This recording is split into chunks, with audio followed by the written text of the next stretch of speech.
কখনোই আপনার পার্টনারকে অন্যের সামনে কিংবা পার্সোনালি ছোট করে বা তুচ্ছ-তাচ্ছিল্য করে কোনো রকমের মজা করবেন না। পৃথিবীতে মজা করার হাজার হাজার কোটি কোটি রকমের টপিক আছে, সেগুলো নিয়ে মজা করেন। আপনার পার্টনারের চেহারা, গায়ের রং, আকার আকৃতি, তার রান্নাবান্না, তার আচার ব্যবহার, এগুলো নিয়ে কখনোই অন্যের সামনে মজা করবেন না, কিংবা তাকে ছোট করে কোনো কথা বলবেন না, সেটা পার্সোনালি হোক আর অন্যের সামনেই হোক। এটা কোনো মজার বিষয় না। আর এগুলা কারা করে জানেন? যারা অভদ্র তারা এগুলা করে।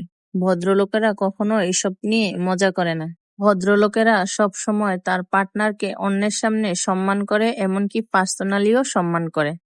ভালোবাসা কম থাকলেও সম্পর্ক টেনে নেওয়া যায়, কিন্তু সম্মান কম থাকলে সেখানে সম্পর্ক টেনে নেওয়া খুব কষ্টের হয়ে যায়।